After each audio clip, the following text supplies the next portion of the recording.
Morning glory, America. Evening grace for those of you listening at night. Ben Domenech is my guest on the Hugh Hewitt Show. He is editor-at-large at The Spectator. He's a Fox News contributor. And if you are not a subscriber to The Spectator, you want to go and get a couple of free issues because Ben sat down with Donald Trump. Very interesting interview. I've read it. Ben, welcome. It's better to be lucky than smart in this business, and I'm very lucky to have you. I don't know when you sat down with the president, but that's a heck of a good interview, and it's very relevant to the meltdown in the Oval today, don't you think? It certainly is, and I sat down with him yesterday for things kept getting pushed back a bit, but I was worried the interview would end up short. It ended up being, including the off-the-record stuff, 90 minutes, which is the longest interview he's done in the second term. Obviously, he hasn't. It's half a Rogan, that's a good way to put it. Half a Rogan, and his first magazine interview after returning to office, and it was, as you saw, a wide-ranging conversation. But certainly, some of the things that he said really do, I think, preview to what happened today. Which, can I just say, I've been sounding this note on the way that Zelensky has misplayed his hand repeatedly, and I know I've done it to you too. And we say that not out of any kind of bias against Zelensky. It's that we want Ukraine to be able to functionally do what it needs to do, and Zelensky is making it harder by the decisions that he's made, and he's done that repeatedly. And I don't, the people who have advised him have given him bad advice, or his instincts are simply bad about how to deal with Trump. I have never seen someone, hurt themselves so much when it's obvious how to deal with this. And from my perspective, and if I could just say, well, I want to add one thing. Ben was the first guy to remind me that Zelensky went to the ammo factory in Pennsylvania with Josh Shapiro and a defeated congressman. And guess what? J.D. Vance brought up sua sponte today, that visit. Yeah. So you obviously were on to that. Yeah, I mean, I think this is the situation that he, brought upon himself in the sense that, look, you and I know how to play this situation, which is you walk in and you are the biggest fan of this deal. This deal, which is actually not that great of a deal, to be honest, on paper. I think it's just okay. You come in and you say, this is the Trump peace deal of, the best rare earth mineral deal that's ever been struck, blah, blah, blah. That's the front-facing thing that you do for the cameras, okay? If you have concerns of the nature that you have about this, you do that behind the scenes. You don't do it in front of the press. And then when you provoke him in the way that Zelensky did, whose interests are you serving here? Are you trying to just kind of pose for the press that's in the room that you have a better relationship with than this new administration? He made a bad bet, and he should have made up for it in this visit when it came to that Pennsylvania tour. And that, to me, is something that is just a total indictment. And look, Lindsey Graham is out there right now saying it may be impossible to work with him. He may need to resign in order to save the bilateral, save this kind of relationship. And that's something that, when you hear that from Lindsey Graham, he's not someone who is aligned ideologically with J.D. Vance on this stuff. He's saying something, though, that I think a lot of people look at and say, can something even be done with this guy now? And I don't know. I mentioned this to Charles C.W. Cook, and I want to hear from you about this interview and what you might have had clues. But when I went to work for RN in 1978, we were writing a book called The Real War, and there's a chapter in there called The Summit. And the takeaway, and RN believe, you never go to the summit unless you know what's on the other side. Zelensky went to the summit not knowing what was on the other side, and Starmer spelled it out, Macron spelled it out, Trump spelled it out, J.D. Vance spelled it out. Everybody telegraphed what had to be on the other side. And I honestly think the people advising him, this is a guess, I don't know, are Biden people. They're people who were tight with Biden.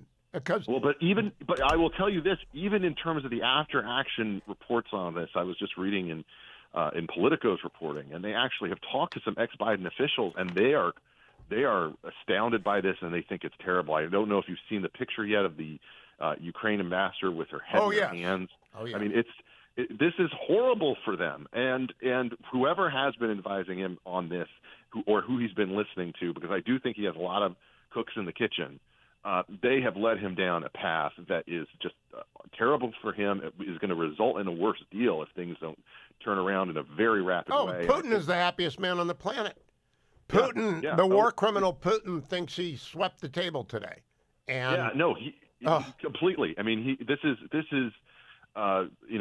defeat from the mouths of peace, if not victory and that sort of thing. And it's just like it's astounding. But I think, and we can get to the interview, but I do think that this is something that has been percolating for a long time. Well, let's go there. First of all, who's in the room with you? Is it just the president, or Susie Wiles there? Is Stephen Chung? No, I'm happy to. So the president was there, Caroline Leavitt was there, Stephen Chung, and Margot, one of his press people, and then, of course, Natalie Harp, who is always at his side. And you bet. I was glad to say happily printed out that beautiful chart for me. And was he behind the desk? Sorry? Was he behind the Resolute desk? Yes, he was. We were across each other. Tell people if there were any hints. They can go read the interview, but there's body language and stuff like that, and there's off-the-record stuff.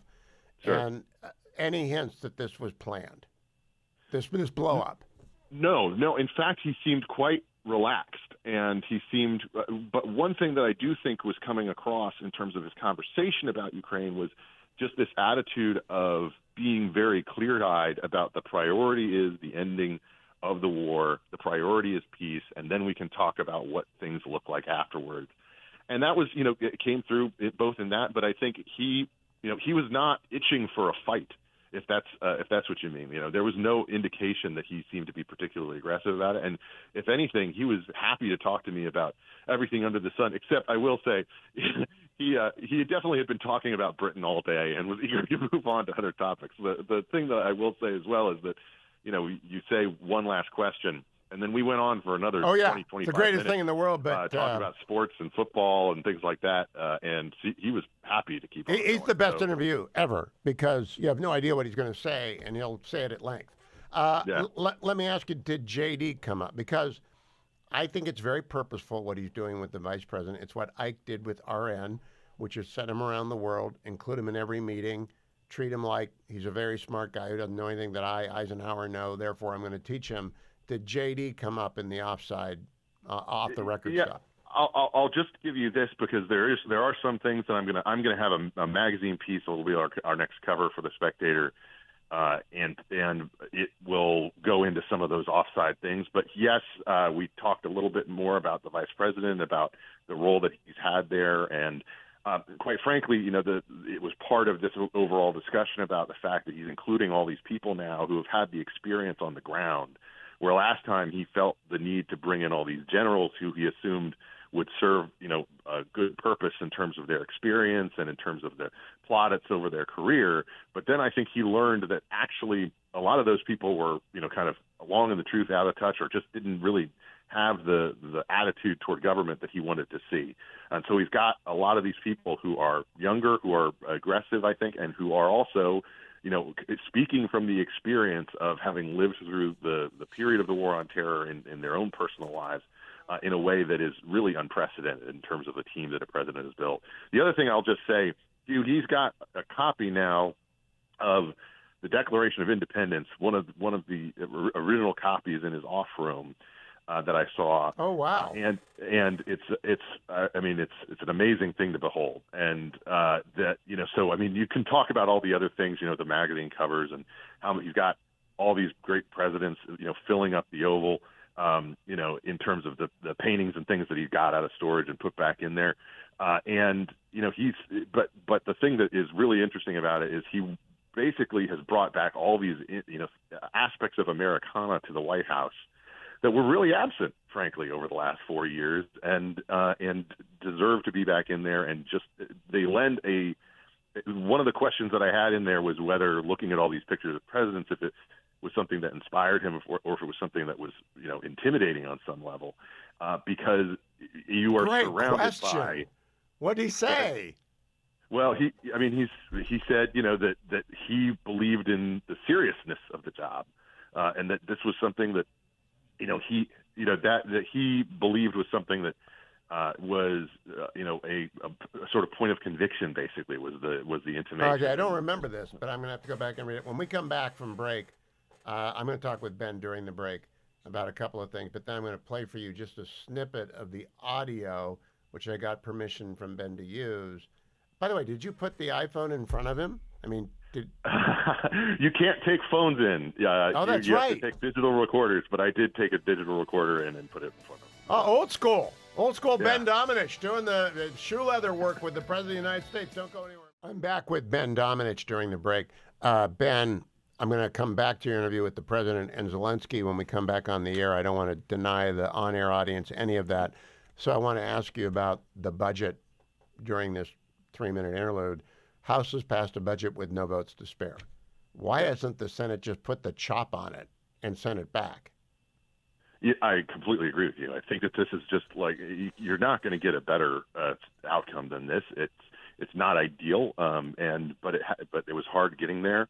I think that there shouldn't really be any question about it. I mean, for Republicans, you've got to get moving on so many other things.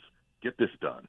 The only other thing they could do is maybe find more cuts, because if you find more cuts, or I sent a friend today, language, notwithstanding any of the law regulation and specifically the Civil Service Reform Act of 1978, the president is hereby authorized to reduce the federal government by not less than 25% and not more than 50% of non-uniform members within fiscal year 25. So you can give them more wiggle room in the House Ways and Means, but I don't think the Byrd rule stops them from just chopping this, does it? No, I don't think it does. And I look, and personally, this is such a broken process, Hugh, and you know it, and we have to get away from it. We have to get back to the way that this is supposed to work. But in terms of the president's administration and the way that he's hit the ground running, which to me is really the story of this presidency, is the lessons that he took from the prior experience, feeling, being new to politics, feeling like he was surrounded by enemies.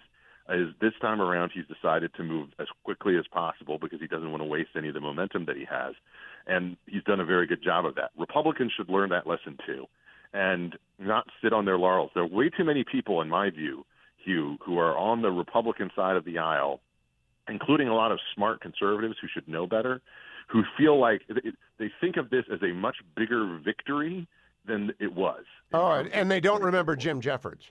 I am, my first year in syndication was, second year in syndication was Jim Jeffords' Big Jump.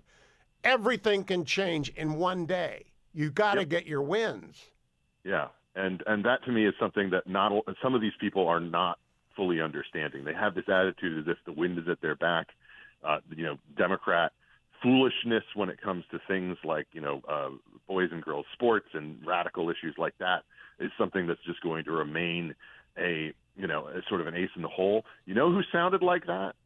Just recently, all those Democrats who thought that abortion was going to be their ace in the hole forever.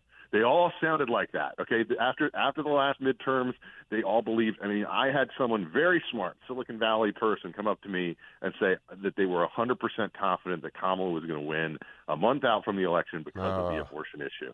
And and that was someone who I think is very centrist. And my reaction to that was, I don't think so. I don't think it's an ace in the hole. I think, in fact, they've underestimated. I'm here to guarantee you, we're going to lose the House in 2026. Yeah. I think we should hold on to the Senate because I think Tom Tillis and Susan Collins are great candidates, and we ought to pick up Georgia, maybe steal Minnesota or Michigan. But we're going to lose the House, and so just be on notice. You get two reconciliations. I'm coming right back with Ben Domenech. Don't go anywhere. In 1960. Richard Nixon knew the election was stolen from him, and he made the decision to walk away. And then, obviously, after Watergate, he gets, facing impeachment, etc. He chooses to walk away again. Is one of the lessons of history that you've got to just keep fighting. You got to keep fighting. So Richard Nixon was a different kind of a guy, and he was a tough cookie, and he was very smart. People don't realize how smart he was. But he made one bad decision. He didn't fight. I spoke to his family. They say he regretted that until the day he died. He didn't fight. I don't think anybody's been surrounded by as many enemies as you, other than him, perhaps. Yeah, he had a lot. I might have had more. You might have had more. I think he's had more. because media is bigger now. Ben Domenech is my guest. I'm Hugh Hewitt. Ben, that was a great bit. I always talk Nixon whenever I can with Trump because I think there are parallels. Tell me now, if Richard Nixon was going to send a message to Donald Trump via the angels, what would it be right now about Ukraine?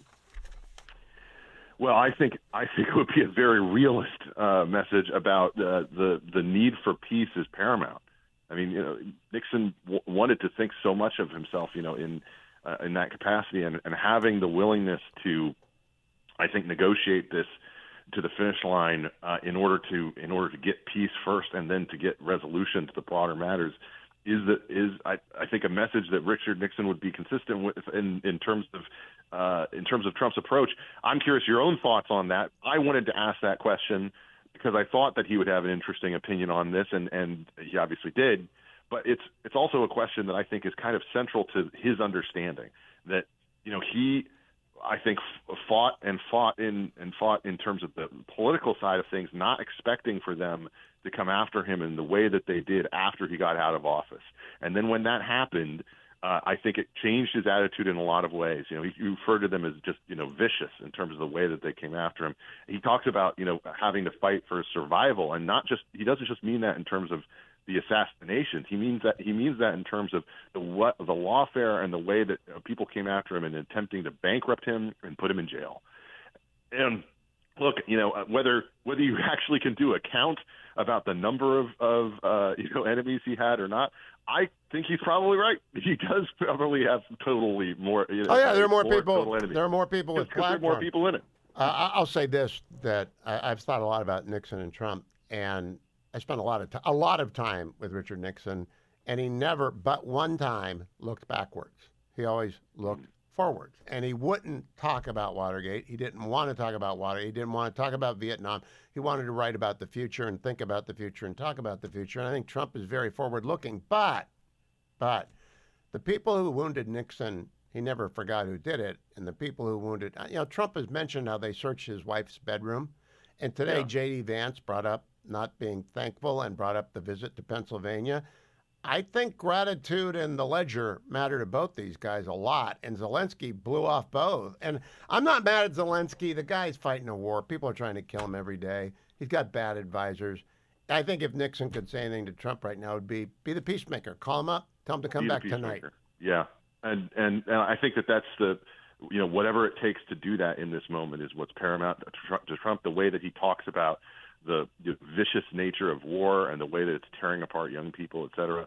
Again, in the interview that I did and elsewhere, I think it speaks to that motive on his part. And, the attitude that he has of, I'm not aligned with anybody, I'm aligned with the good of the United States of America. That attitude is one that I think, motivates him on so many different levels. And I think he's tired of the accusations and of feeling like this is a situation where he's at a disadvantage or that he gets judged for looking out for what he feels is the American interest in this. Now, that brings us to the impact of this explosion. Whatever happens, how do you think this played with Americans today? I think Americans, especially Americans who have, in polling data pretty consistently indicated in recent months that they feel they want a negotiated peace. I think that this made Zelensky look petulant. I think it made him look, frankly, disrespectful. And it's the kind of thing that tends to sour Americans on somebody to see that kind of thing happen. I think that the media folks who've been boosting Zelensky after this are going to have to do a lot of cleanup mode in order to try to change that, because the natural inclination of a lot of people, I think, is going to listen to this and say, this guy does not seem like he's grateful for what America has done and how much treasure America has poured into this situation. And for the European situation, I already have multiple emails from people on the other side of the pond saying, oh my gosh, this is disastrous, or we are mesmerized by this. We cannot believe that this just happened. It's just an unprecedented fail, I think, on the part of a nation that we have poured so much into. Now, Ben, many people have hot takes I am blessed by going on vacation to play with my grandkids next week. I don't have to say a word about this after the program today. So, and I'm not going to, because I don't know that I can contribute anything to make a bad situation better. What do you think about people who are just eager to get their hot takes out there? Because right now people are proving up their priors, and it's not any damn good for anybody. Yeah, no, I completely agree on that point. You know, and the other thing is that there's a level of unseriousness about this that I think we should avoid. The people on the right who've postured about Zelensky and frankly lied about him, you know, I don't think that this is something where, you know, you can take any kind of victory lap. I think that this is a diplomatic failure and one that could have been easily avoided with better advisors and a wiser approach to dealing with the current situation. I don't think it's any kind of vindication of the nasty, I think, rumor mongering that some people have done about Ukraine or about Americans dealing with someone who is anti them in some instance. I just think this is a botch. I think it's a huge botch. Now let me close by. Did you listen to J.D. Vance's speech to the Catholic prayer breakfast today? I just got that in my inbox. I've been doing a number of cleanup stuff and follow up on my interview, so haven't had a chance to read it yet. It is kind and generous. He stops to pray for for Pope Francis, and he talks about not needing to have hot takes on everything. It's really kind of a thoughtful piece. I'll put it at the end of today's podcast. I would recommend it to you. Did you talk about God at all with Trump? I don't think you did. No, because that was not something that I, had looked at. Our conversation, though, it did get a little personal and some things that were not included in the transcript just because they came before the recorder was on. But there's still things that I can note and that kind of thing. I think in many ways, look, this is a changed president. This is the third time that I've interviewed Trump. One time as a candidate, one time as president the first time around, and now this. He's very different. He seems very different to me. His attitude is different. He, I think, really has – people talk about it, but just seeing it up close, there's an aspect of this that I think he is thinking more about legacy and about doing as much positive good for the American people as he possibly can. And I think that the idea that he is in some kind of vindictive mood is at odds with what I actually saw. And it's interesting. I think he's much more in a mindset about his legacy. The next 48 hours will tell us a great deal about that. Really. It's a very critical moment right now for Donald Trump and especially for Ukraine and the West. Ben Domenech, congrats on a great interview. Go get The Spectator. Follow Ben online at B. Domenech. Follow me.